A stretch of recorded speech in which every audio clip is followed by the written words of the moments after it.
We have breaking news as we come on the air. Severe storms slamming New York City in the Northeast. The flooding emergencies playing out. Drivers rescued from their cars. The states of emergency at this hour. And tonight the images coming in here. Up to 3 inches per hour from Washington, D.C. to Philadelphia to New York. Major highways in the New York City area flooded. Water rescues underway. More than 1,500 flights canceled. More storms coming tonight. Lee Goldberg is here. Also tonight, severe turbulence rocking a Delta passenger jet. Passengers and food carts hitting the cabin ceiling. 25 passengers and crew rushed to the hospital. Tonight, the shocking arrest. You'll see the pictures just in here. A mother and father killed on a hiking trail. Their 2 young daughters right there. Tonight, a 28-year-old teacher is now under arrest at what we've just learned. In New York City, the chilling survivor story tonight from inside that deadly rampage in that Park Avenue high-rise office building. As the shooter was coming toward a worker with that long gun, she says she threw her arms in the air and said, "I'm the cleaning lady." He opened fire, and how she got away. The alarming images just in tonight, the attempted abduction of a toddler at a shopping mall. Why authorities want the public to see this video and what they're now saying about it. Tonight, 24 hours after President Trump made that claim that Jeffrey Epstein stole young women who worked at his Mar-a-Lago resort from the spa.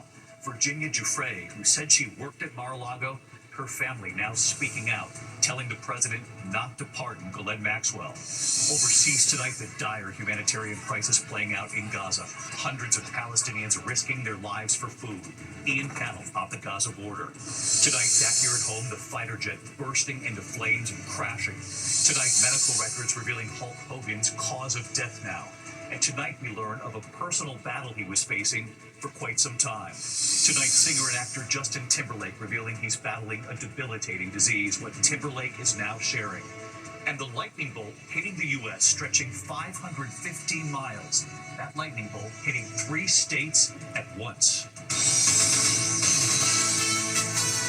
From ABC News World Headquarters in New York, this is World News Tonight with David Muir. Good evening, and it's great to have you with us here on a Thursday night. We begin tonight with the states of emergency in the Northeast at this hour as severe thunderstorms and flash flooding slam New York City, Philadelphia, Washington, D.C., New York, and New Jersey tonight, declaring emergencies. Drivers rescued from their cars on expressways.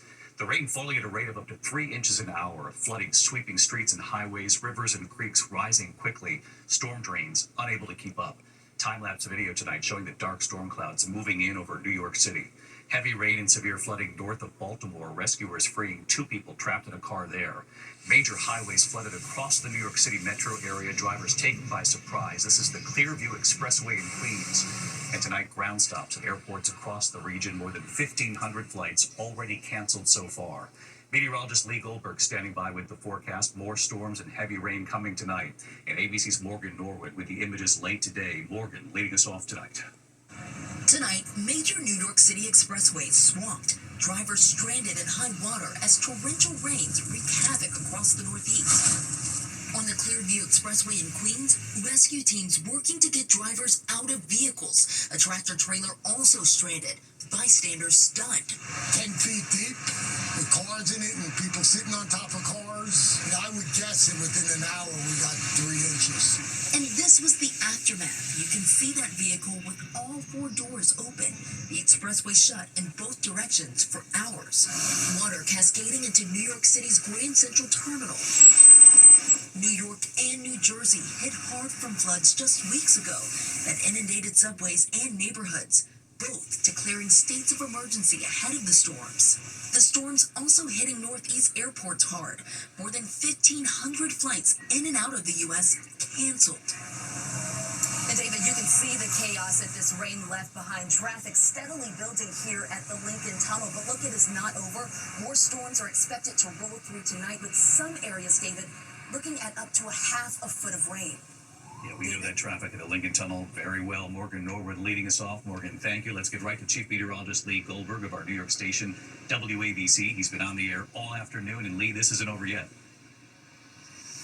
Far from it, David, especially from Atlantic City to Baltimore. We're through the brunt in New York City. We'll still have some moderate showers. It's been a dual threat. Flash flooding, severe weather. We had tornado warnings across parts of New Jersey and into Maryland. Still flash flood warnings in New York City down to Baltimore. We time this, and we see the heaviest rains begin to shift offshore, thankfully, during the evening hours. But there'll still be some moderate showers that can aggravate flooding, even all the way up to New England, but still some heavy rains in the mid-Atlantic as well. There's still that high flood risk, especially in the southern part of that red area down toward the Delmarva. It certainly has knocked down the heat. New York City will struggle to reach to 70 degrees tomorrow. That relief is going to go all the way down to Memphis and Raleigh, but not to the Gulf Coast. For now, though, our concern the I-95 corridor. David? We'll take the relief. We just have to get through these next few hours. Lee, thank you. Now to the severe turbulence rocking a Delta passenger jet out of Salt Lake City. Passengers and food carts hitting the cabin ceiling. The flight was diverting to Minneapolis. 25 passengers and crew then rushed to the hospital. Here's ABC's Mola Lengi. Tonight, frightening moments at 37,000 feet. A Delta plane rocked by significant turbulence. Passengers sent flying out of their seats. A ceiling panel dislodged. First responders assessing people on the plane. 25 taken to the hospital. The plane rose rapidly and then did somewhat of a nosedive very rapidly down. We thought we were going down, so I'm, still shaken about it. It was very scary. The flight heading from Salt Lake City to Amsterdam Wednesday evening when it hit turbulence over Wyoming. Radar showing storms in the area. In-flight food service just underway. If you didn't have your seatbelt on, they hit the ceiling and then they fell to the ground. And the carts also hit the ceiling and fell to the ground. The 288 passengers and crew diverted to Minneapolis' airport, where the airline says medical personnel met the flight upon arrival.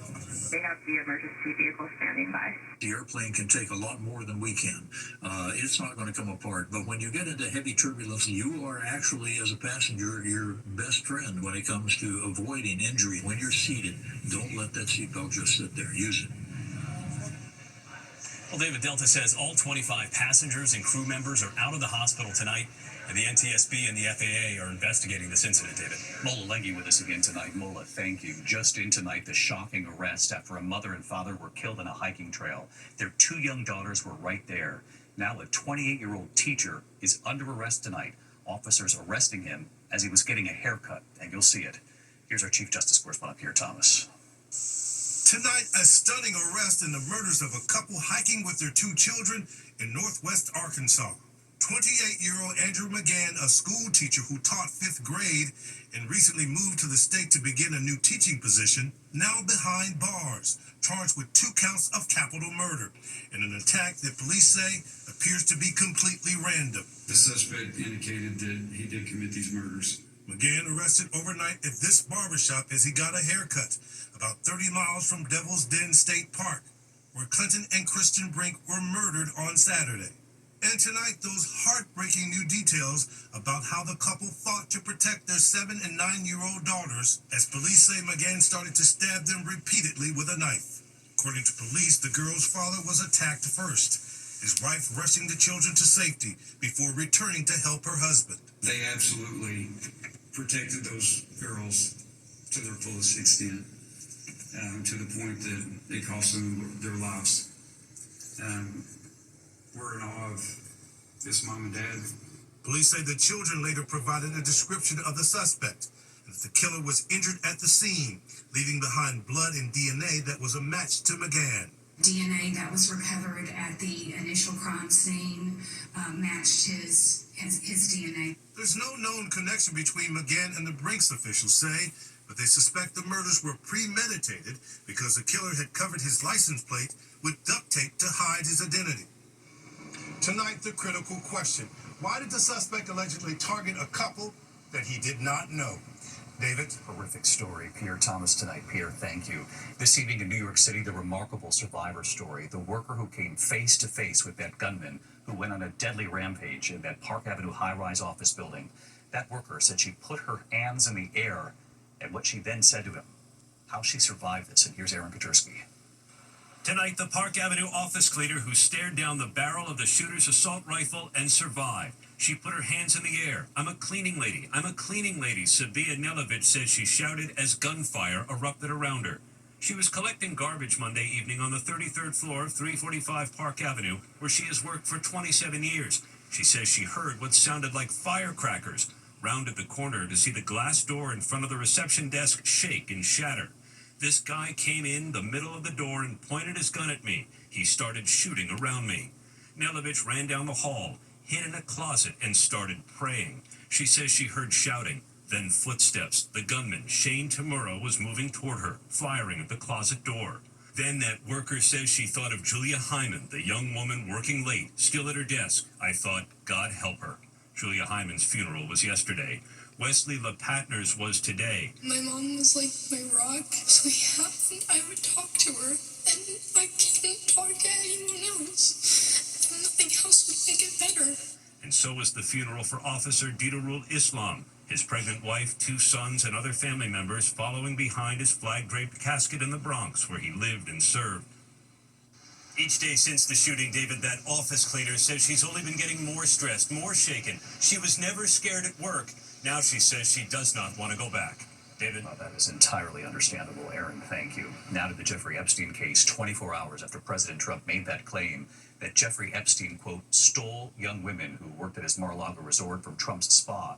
Virginia Giuffre's family responding.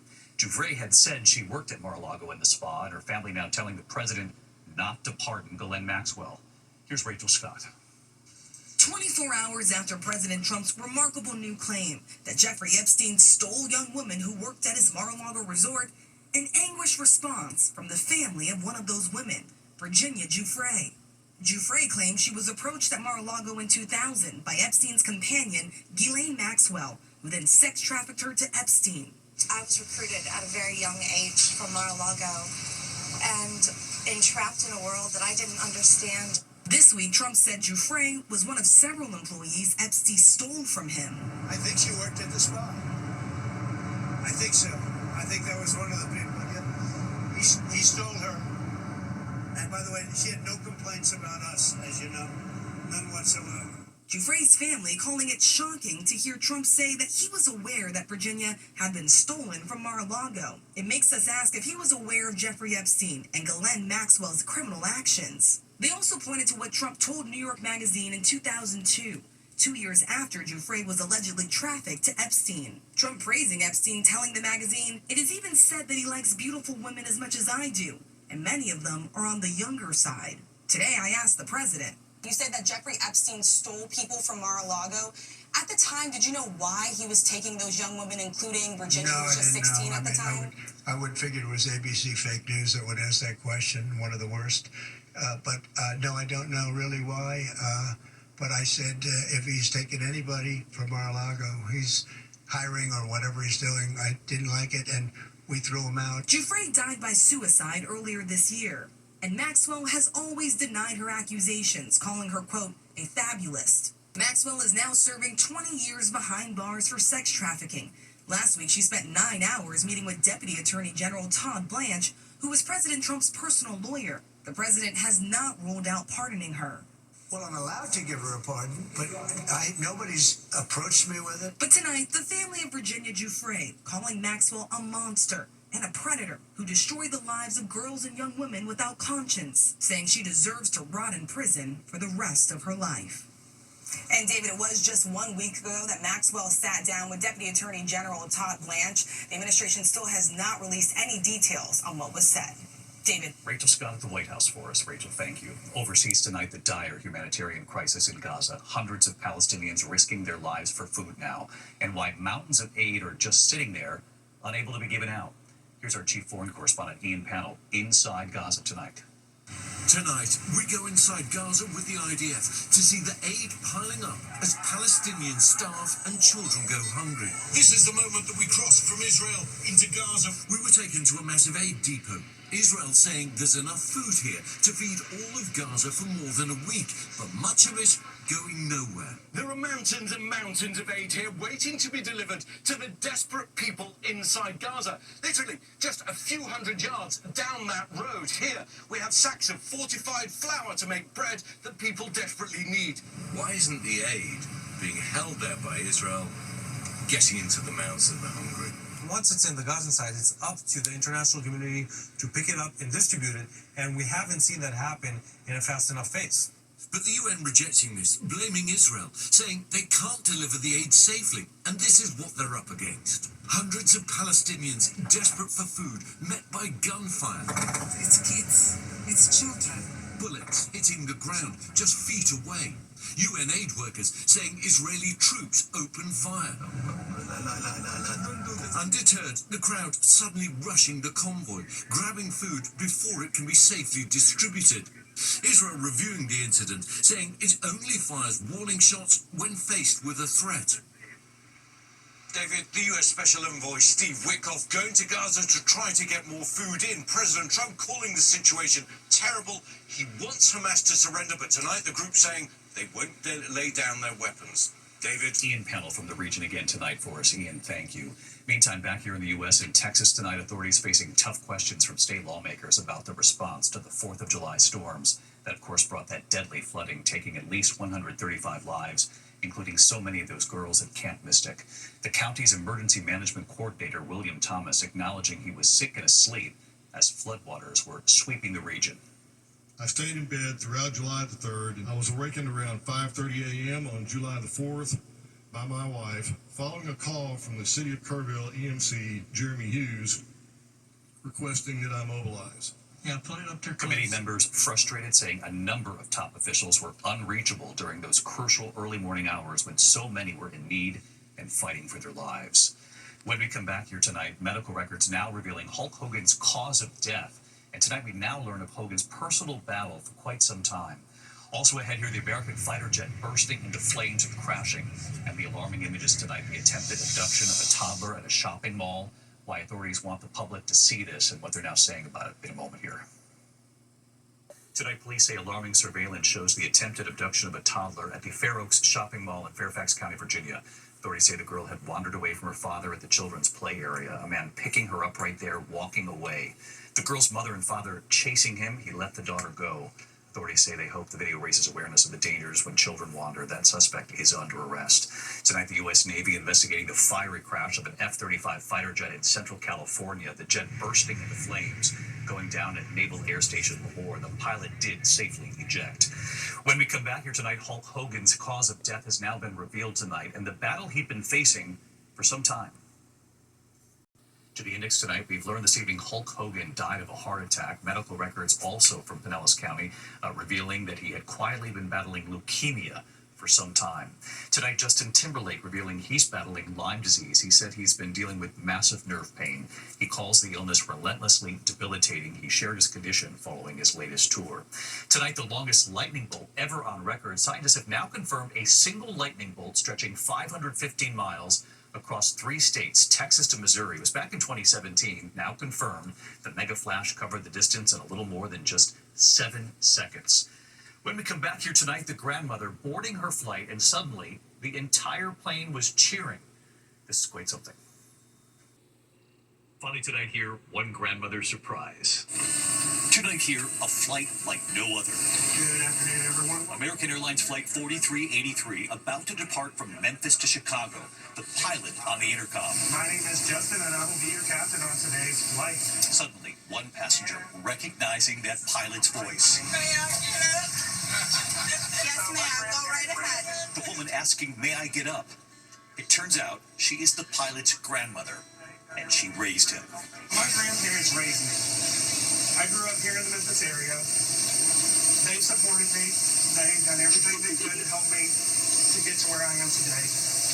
That grandmother, Carolyn, walking up the aisle, hugging her grandson. The other passengers cheering. This is the first time she had ever been on his flight. Unfortunately, my grandpa passed away earlier this year, so he never got the opportunity to fly with me.